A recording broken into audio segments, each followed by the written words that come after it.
You know, it's a good thing Instagram wasn't around when I did my first build because it wasn't pretty, but it worked. It worked well enough for me to make a living as a starving 19-year-old starting a business and have a place to call home. Today we got a whole different situation on our hands where a lot of these builds that look totally gorgeous, they just don't work. And that's what today's video is all about. It's about a build done by people who I would say are better at taking pictures than they are at building buses, so much so that they convinced a person to spend a whole lot of money on a bus that once it was delivered, just didn't work. It's not news I'm happy to share or a story I'm happy to tell, but it's one I'm glad to share and tell because I can hope it maybe saves you and other people like us from making the same mistake. Just because you can't build a bus for yourself doesn't mean this lifestyle isn't for you. You should be able to trust a builder to deliver your dreams, do it on time, and for how much they said it would. Today is a story about how things can go wrong. We're gonna hit it lighthearted though, don't worry, don't despair. And so join me. I'm Chuck Cassidy. I've been doing this, building buses, for long enough to know better. And we're gonna sit down, watch a video, and I'm gonna point out the things they could have maybe done better, the things that maybe might kill someone, and the things that just don't look so good. Yeah. Anyway, thanks for tuning in. It's gonna be a ride. All right, let's get down to brass tacks. Or should I say, poorly done bus conversions. Before we get started though, I wanna say I'm not trying to go out of my way to call out these builders in particular, although I'm not going out of my way to hide their identities because, well, some of the stuff they did is downright dangerous and they had either better go to school or quit because they're gonna kill someone. Also, I want to point out that I'm not here to shame the woman who hired them because she didn't know better. Fair enough. And lastly, I know what was paid for this build, and to be frank, it was way, way, way too cheap to ever be of good quality. So this went sideways, well, in a lot of ways, and I just want to clear the air. And I'm not here to sell my services because if you haven't been paying attention, I'm getting out of the game. But I want to go through this, and we're going to start at the beginning with all of the pretty Instagram photos, videos, walkthroughs, and then we're going to go through all the nitty-gritty details of what this build looks like on move-in day. Shall we? I mean, you know, what's not to love? We got the white, the upholstery, the patterns, the hammock, a macrame hammock. Someone painted one of those water troughs for a bathtub. Look at this, composting toilet, very good. What do we got next? Coming back the other way, macrame hammock. I mean, looks great, right? Cool lampshade. Definitely a vibe. A lot of builders try to sell a vibe. But you know, what's more important than a vibe is like not dying in a build. We're gonna get to that. But I mean, these pictures are good, right? If this was all you saw, isn't this something that you would probably buy or wanna hire? So here are a little more stripped down, a little less flare. Still looking good though. And here we go. Right, so we're walking into the belly of the beast, and the first thing I'm seeing walking up to this paint job is like a joke. They painted over the latches, the decals, the stop sign. They didn't even bother to remove the stop sign, and I guess masking tape maybe is something they haven't discovered yet. Oh, look in the upper corner there, that vent. That looked like it was just poking out of the roof. Anyway, we're continuing on. Really, wow, quite a bad paint job. They painted over, okay, if you look back there, they painted over actually one of the marker lights. That's nice. Why mask a light when you can paint over it? Anyway, continuing on. Wow, okay. So it looks to me, this stairwell is, wow. Okay, these gaps are shockingly bad in the carpentry. My God. I mean, they didn't even sand the edges of their poorly cut pieces. Okay, we're moving in now. I'm sorry, I can see ink on the pieces of wood from the mill that they clearly have not sanded off. This hurts my soul. Holy smokes, look at that ceiling. Wow. Okay, it's all over the place. Maybe that's a look they're going for. I don't know. From what I understand, this person was trying to move into this bus thinking it was ready to go, and it clearly wasn't. So that's why it's a little disheveled. And I want to give a shout out and thanks to my friend Jonathan Roberts.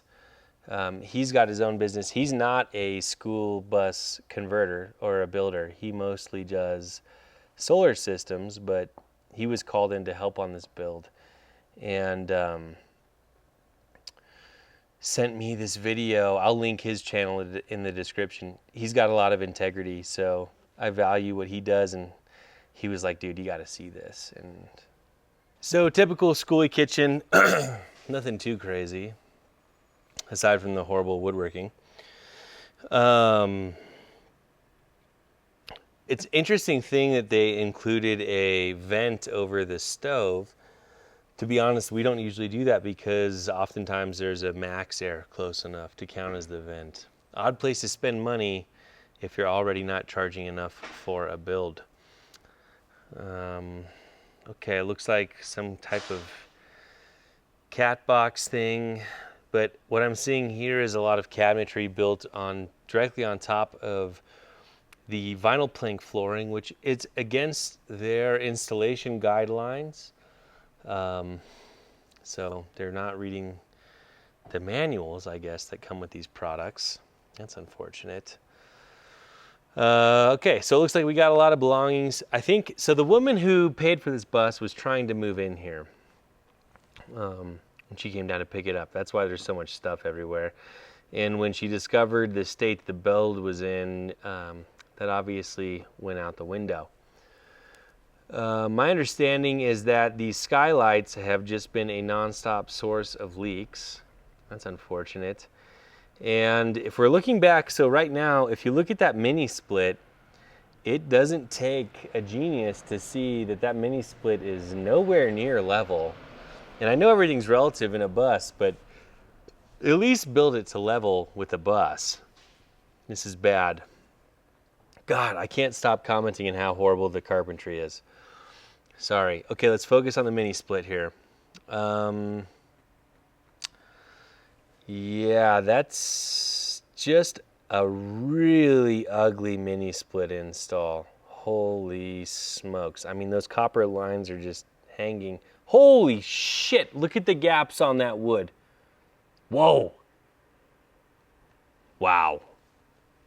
I mean, that's ½ inch, maybe 3/4.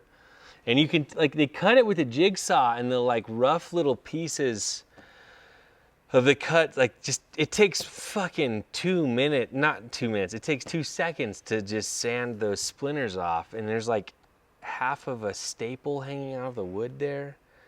Oh, this is the shower. Whoa, dude. Okay, so that is unfinished wood, cedar, but with no finish on it in the shower, and gaps everywhere.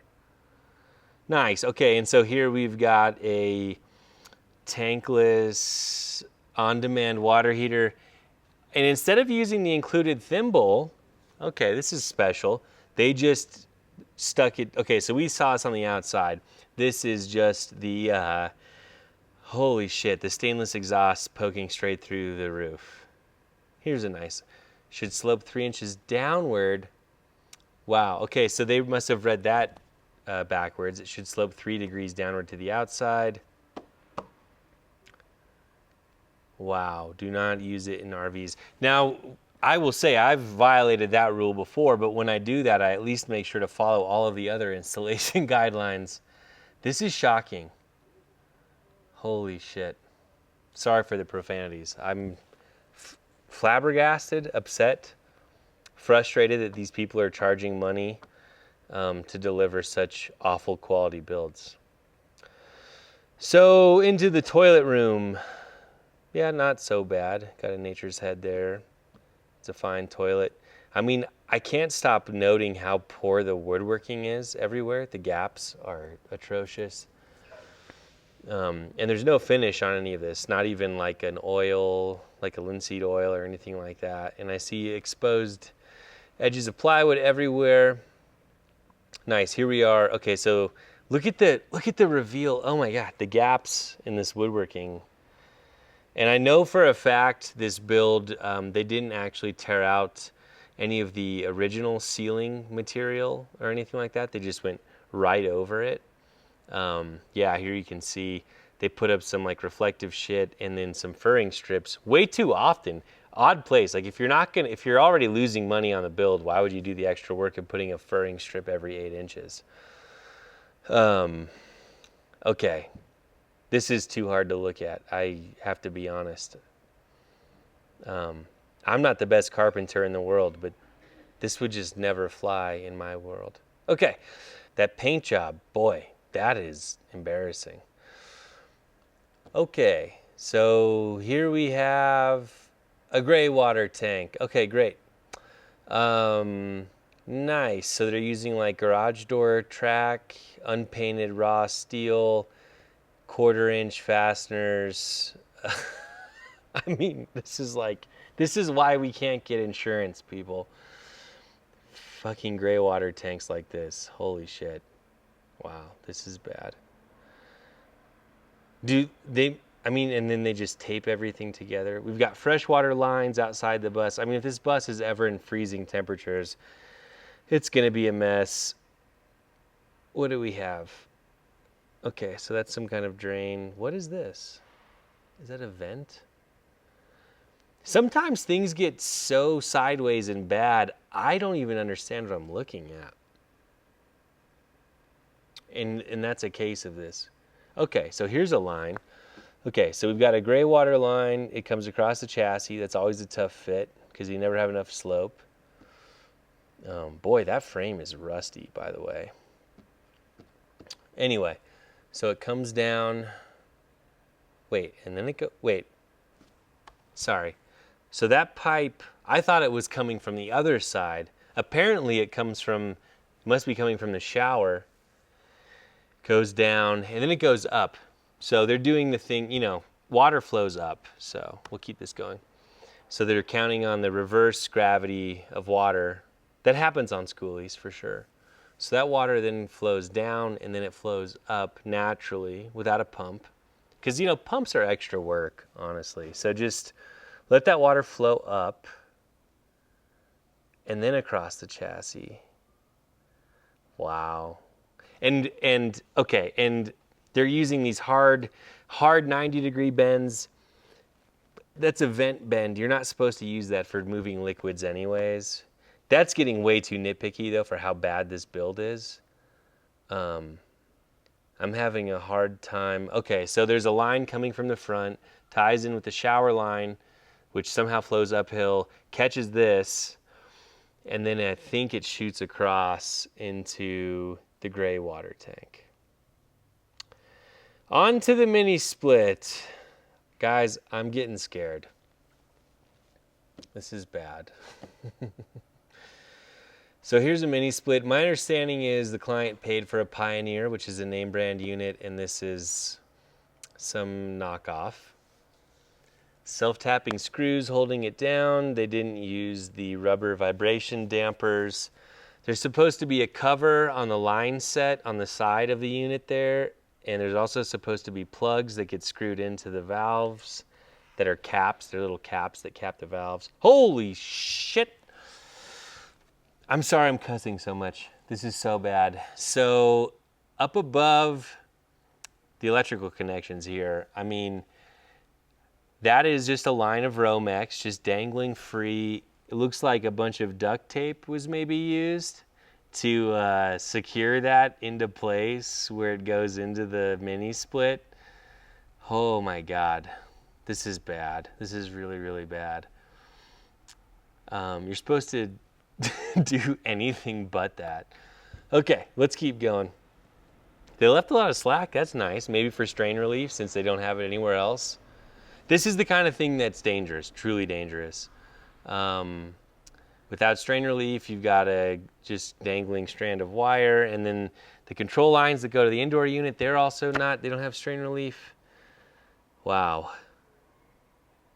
This is like next level bad. Okay. Let's not focus on how scary the electrical is. They obviously don't feel comfortable trimming their refrigerant lines, and so they just looped them a bunch like a roller coaster. That's cool. That just makes the system more inefficient. Oh, nice, and they just ran them on the outside. Okay, sweet. So we're going up the door, and holy not gonna cuss.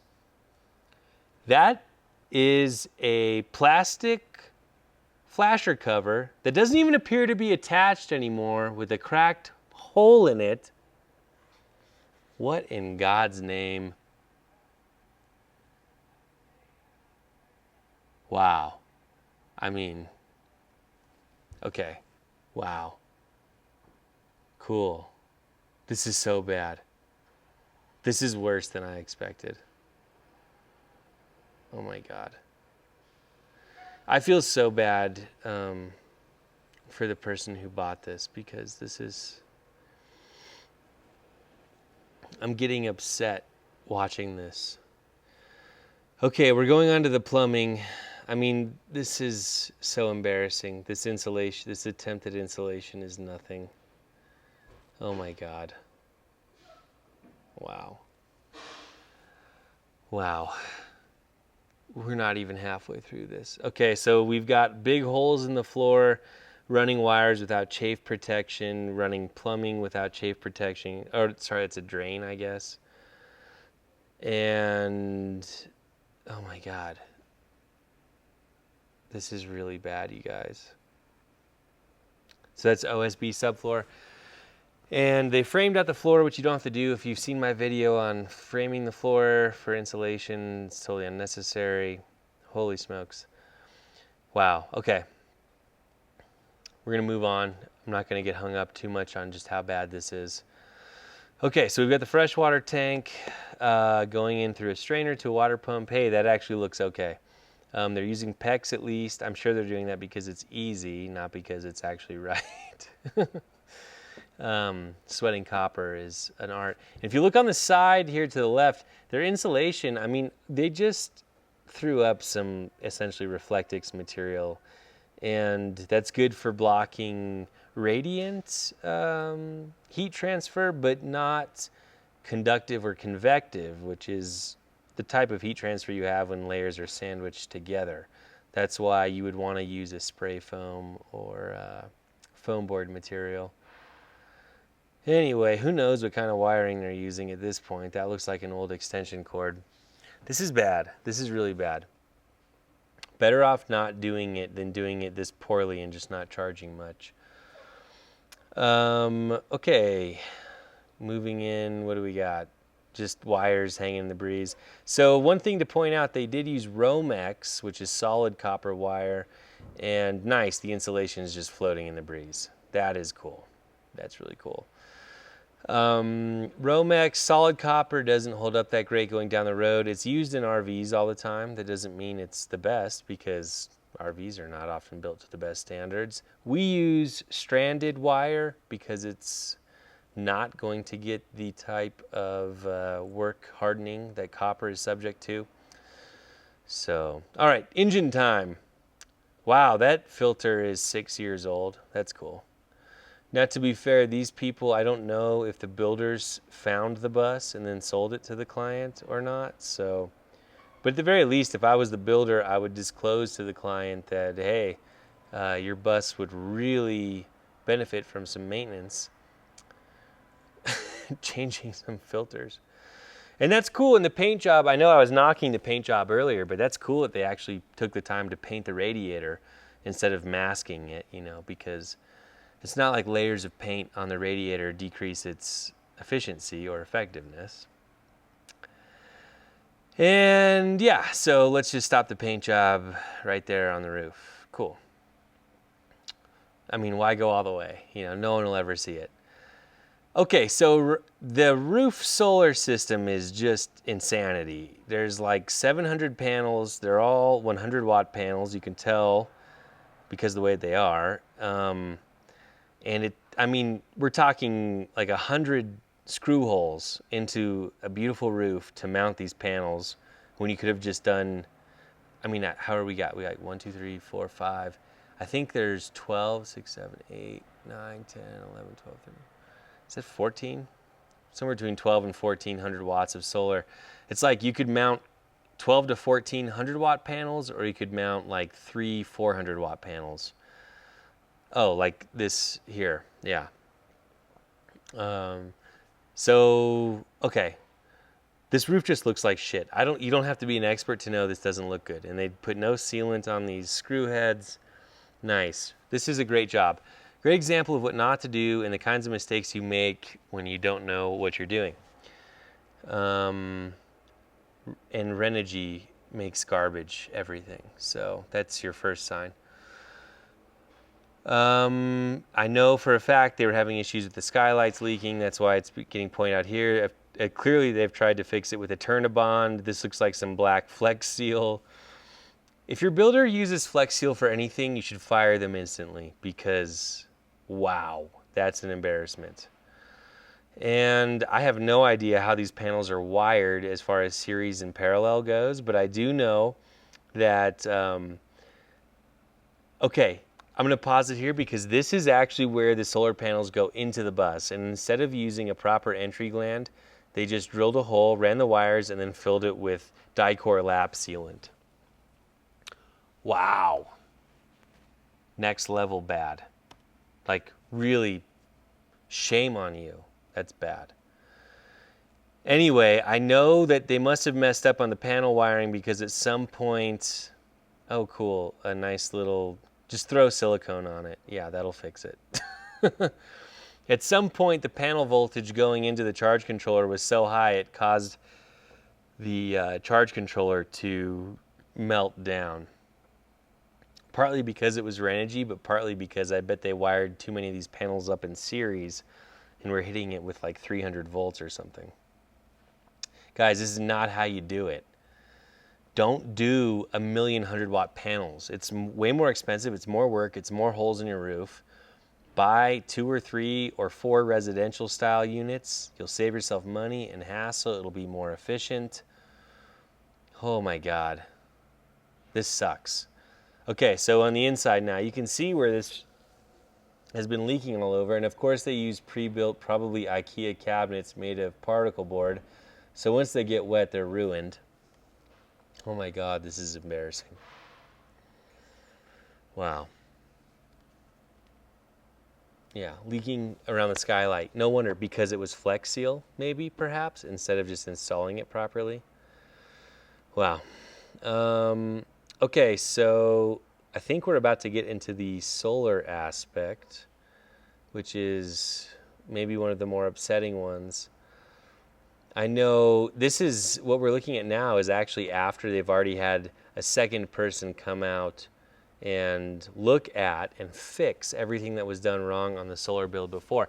I know originally, here we go, the wires interconnecting the batteries were done with like, I think 8 gauge or 2 gauge or 4 gauge or something. Because all these batteries are wired in parallel, that's going to be a huge problem. That's another sign of amateur hour. Bunch of 12-volt batteries in parallel, that's not how you do it. You should move to a 24-volt system. At all times, avoid wiring batteries in parallel if you can.